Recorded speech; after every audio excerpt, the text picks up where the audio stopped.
Dear aspirants, welcome to the channel. இன்னைக்கு current அஃபேர்ஸை one by ஒன்னாக பார்த்துடலாம். விமான பயணங்களின் போது பவர் பேங்க் போன்ற சார்ஜர் சாதனங்களை பயன்படுத்துவதற்கு இந்திய விமான போக்குவரத்து இயக்குநரகம் தடை விதித்துள்ளது. புதுப்பிக்கப்பட்ட விமான பாதுகாப்பு வழிகாட்டுதல்களை DGCA வெளியிட்டுள்ளது. அதன் கீழ் இந்த புதிய அறிவுறுத்தல் வழங்கப்பட்டுள்ளது. விமான பயணிகள் இனி பவர் பேங்குகளை பயன்படுத்த அனுமதிக்கப்பட மாட்டார்கள். இதில் விமான இருக்கையின் அருகேயுள்ள மின் பிளக்குகளில் பவர் பேங்க் சொருகி மொபைல் ஃபோன், லேப்டாப்பை சார்ஜ் செய்வதும் அடக்கம். பவர் பேங்குகள் மற்றும் இதுபோன்ற லித்தியம் பேட்டரிகளை கைப்பைகளில் மட்டுமே எடுத்து செல்ல வேண்டும். அதனை மேல் பக்க கம்பார்ட்மெண்ட்களில் வைக்கக்கூடாது என்று விதிமுறைகளில் கட்டாயமாக்கப்பட்டுள்ளது. லித்தியம் அயான் பேட்டரிகளால் ஏற்படும் தீ விபத்துகளை தவிர்க்க இந்த முன்னெச்சரிக்கை நடவடிக்கை எடுக்கப்பட்டுள்ளது. சர்வதேச விமான நிறுவனங்கள் ஏற்கனவே இதே போன்ற நடவடிக்கைகளை எடுத்துள்ளன. இவ்வாறு சுற்றறிக்கையில் கூறப்பட்டுள்ளது. பயணிகளின் இணக்கத்தை உறுதி செய்வதற்கும் விமான பயணத்தின் போது பாதுகாப்பு குறித்த விழிப்புணர்வை அதிகரிப்பதற்கும் விமான நிறுவனங்கள் பயணத்துக்கு முந்தைய அறிவிப்பு மற்றும் விமான பணியாளர் விளக்கங்கள் மூலம் இந்த புதிய தடையை அமல்படுத்த தொடங்கியுள்ளன. இதன்படி விமான பயணிகள் இனி கையடக்க சார்ஜர்களை விமானத்தில் கொண்டு செல்லலாம். ஆனால் விமான பயணத்தின் போது அவற்றை பயன்படுத்த முற்றிலும் தடை விதிக்கப்பட்டுள்ளது. இதன் பொருள் விமான பயணத்தின் போது தொலைபேசிகள், லேப்டாப்கள் அல்லது வேறு எந்த கருவிகளையும் சார்ஜ் செய்ய பவர் பேங்குகளை பயன்படுத்த முடியாது என்பதாகும். மேலும் இந்த சாதனங்களை சார்ஜ் செய்ய அல்லது இயக்குவதற்கு விமான இருக்கையின் அருகே மின் பிளக்குகளை பயன்படுத்துவதற்கும் இந்த விதி பொருந்தும். இந்த புதிய விதிமுறை மூலம் விமான பயணிகள் இனி தங்களது பயணத்துக்கு முன்பாக மொபைல் ஃபோன், லேப்டாப்களில் தேவையான அளவு சார்ஜ் இருப்பதை உறுதி செய்து கொள்ள வேண்டிய கட்டாயம் ஏற்பட்டுள்ளது.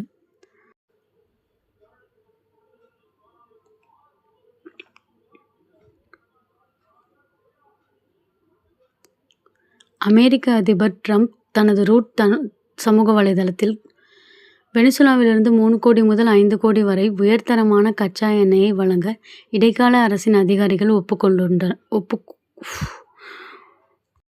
அமெரிக்க அதிபர் ட்ரம்ப் தனது சமூக வலைதளத்தில் கூறியுள்ளது. வெனிசுலாவிலிருந்து 3 கோடி முதல் 5 கோடி வரை உயர்தரமான கச்சா எண்ணெயை வழங்க இடைக்கால அரசின் அதிகாரிகள் ஒப்புக்கொண்டுள்ளனர். இந்த கச்சா எண்ணெய் கொள்முதலை அவர்கள் சந்தை விலையில் வழங்க முன்வந்துள்ளனர். அந்த பணம் அதிபராகிய என்னால் கட்டுப்படுத்தப்படும். குறிப்பாக வெனிசுலா மற்றும் அமெரிக்க மக்களின் நலனுக்காக அந்த தொகை பயன்படுத்தப்படும். வெனிசுலாவிலிருந்து எண்ணெய் சேமிப்பு கப்பல்கள் மூலம் எடுத்து வரப்பட்டு நேரடியாக அமெரிக்காவில் உள்ள சரக்கு இறக்கும் தளங்களுக்கு கொண்டு வரப்படும். போதைப்பொருள் குற்றச்சாட்டுகளை எதிர்கொள்வதற்காக வெனிசுலா அதிபர் நிக்கோலஸ் மதுரோவை அமெரிக்கா கைது செய்துள்ளது. அமெரிக்காவின் இந்த கைது நடவடிக்கையில் 24 வெனிசுலா பாதுகாப்பு அதிகாரிகள் கொல்லப்பட்டதாக வெளியான தகவல் நிலையில் இந்த அறிவிப்பு வெளியாகியுள்ளது. வெனிசுலா தொடர்பாக எண்ணெய் நிறுவனங்களின் நிர்வாகிகளுடன் அதிபர் டொனால்ட் ட்ரம்ப் வெள்ளை மாளிகையில் வெள்ளிக்கிழமை பேச்சுவார்த்தை நடத்த உள்ளார். இதில் எக்ஸான், செவ்ரான், கோனோகோ பிலிப்ஸ் நிறுவனங்களின் பிரதிநிதிகள் கலந்து கொள்வார்கள் என்று எதிர்பார்க்கப்படுகிறது.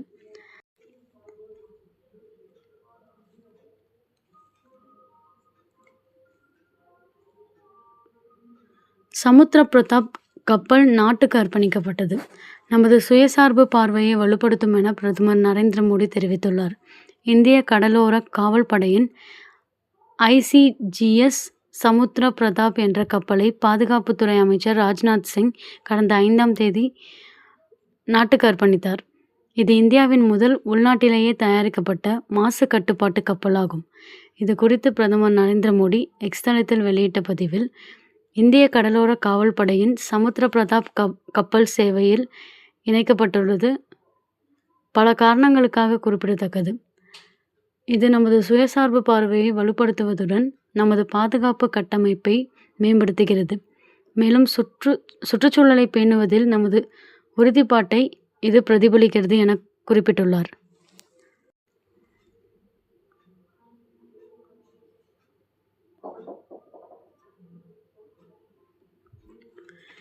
பெண்களுக்கு பாதுகாப்பு மற்றும் சிறந்த சூழல் உள்ள இடங்களின் பட்டியலில் பெங்களூரு முதலிடமும் சென்னை 2வது இடமும் பிடித்துள்ளது.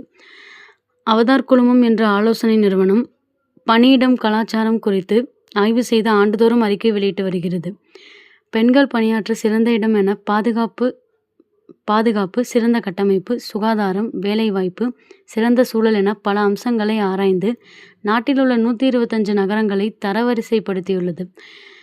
இது தற்போது வெளியிட்டுள்ள 4வது அறிக்கையில் கூறியிருப்பது, பெண்களுக்கு பாதுகாப்பு மற்றும் சிறந்த சூழல் போன்ற அம்சங்களில் 53.29 புள்ளிகள் பெற்று பெங்களூரு முதலிடத்தில் உள்ளது.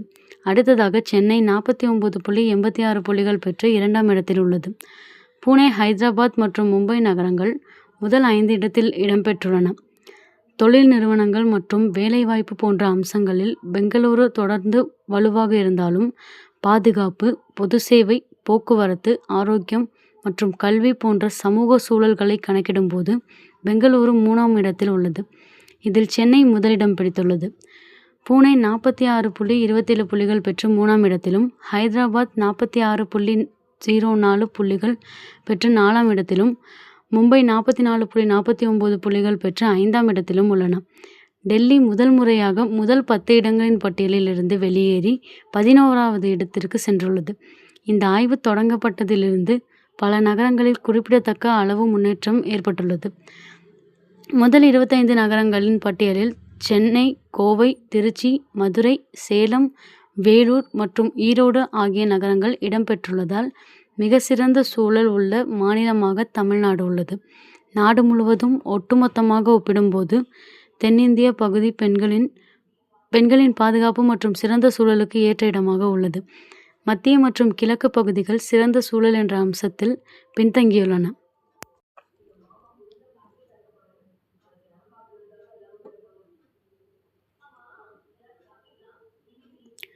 இந்திய தொலைத்தொடர்பு ஒழுங்குமுறை ஆணையம் வெளியிட்ட செய்திக்குறிப்பில் கூறியிருப்பது, நாடு முழுவதும் உள்ள ரியல் எஸ்டேட் சொத்துக்களின் டிஜிட்டல் கட்டமைப்பை ஆய்வு செய்து தரவு சான்றிதழ் வழங்கும் முகமையாக ராநெக்ஸ்ட் டெக்னாலஜிஸ் நிறுவனம் அங்கீகரிக்கப்பட்டுள்ளது. குறிப்பாக, ஒரு அடுக்குமாடி வீடு அல்லது அலுவலகத்துக்குள் அதிவேக இணையத்துக்கான ஃபைபர் கேபிள்கள் சரியாக இணைக்கப்பட்டுள்ளதா, லிஃப்ட், தரை கீழ் தளம் போன்ற இடங்களில் செல்போன் சிக்னல் தடையின்றி கிடைக்குமா என இந்த நிறுவனம் பரிசோதித்து சான்றிதழ் வழங்கும்.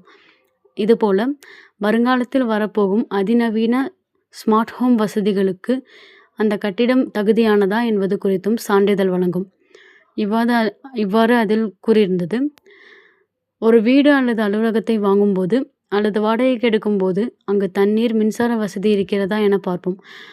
அதுபோல் இந்த பகுதியில் இன்டர்நெட் வேகம் எப்படி இருக்கும், செல்போன் சிக்னல் கிடைக்குமா என்பதையும் இனி தெரிந்து கொள்ளலாம்.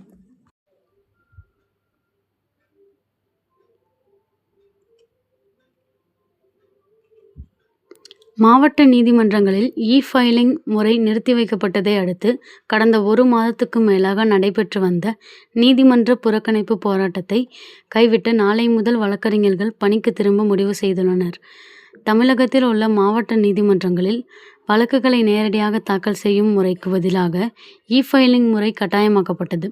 மாவட்ட நீதிமன்றங்களில் கட்டமைப்பு வசதிகளை ஏற்படுத்தாமல் இ-ஃபைலிங் முறையை அமல்படுத்தக்கூடாது, இ-ஃபைலிங் முறையை நிறுத்தி வைக்க வேண்டும், நேரடியாக மனு தாக்கல் செய்ய அனுமதி வழங்க வேண்டும் என கோரி வழக்கறிஞர்கள் கடந்த 1 மாதமாக நீதிமன்ற புறக்கணிப்பு போராட்டம் நடத்தி வந்தனர். தலைமை நீதிபதியை வழக்கறிஞர்கள் சங்க நிர்வாகிகள் நேரில் சந்தித்து இ-ஃபைலிங் முறையை நிறுத்தி வைக்க கோரி மனு அளித்தனர். பின்னர் கீழமை நீதிமன்றங்களில் இ-ஃபைலிங் கட்டாயமாக்கப்பட்டதை எதிர்த்து வழக்கறிஞர்கள் சங்கம் சார்பில் சென்னை உயர்நீதிமன்றத்தில் பொதுநல வழக்கு தொடரப்பட்டது. இதில் இ-ஃபைலிங் நடைமுறை கட்டாயமாக்கப்பட்டுள்ளதில் பல்வேறு நடைமுறை சிக்கல்கள் உள்ளன. எனவே வழக்கமான முறையில் நேரடியாக வழக்குகளை தாக்கல் செய்வதற்கு அனுமதி மறுக்கக்கூடாது. இந்த சிக்கல்கள் தீரும் வரை 2 முறையிலும் வழக்குகளை தாக்கல் செய்ய அனுமதிக்க வேண்டும் என கூறப்பட்டிருந்தது. இந்த மனுவை தலைமை நீதிபதி அமர்வு விசாரித்து பொங்கலுக்கு பிறகு உரிய நடவடிக்கை எடுக்கப்படும் என விசாரணையை தள்ளி வைத்தது. இந்நிலையில் கீழமை நீதிமன்றங்களில் அமல்படுத்தப்பட்டுள்ள இ-ஃபைலிங் முறையை மறு உத்தரவு வரும் வரை நிறுத்தி வைப்பதாக உயர்நீதிமன்ற பதிவாளர் ஜெனரல் உத்தரவிட்டார்.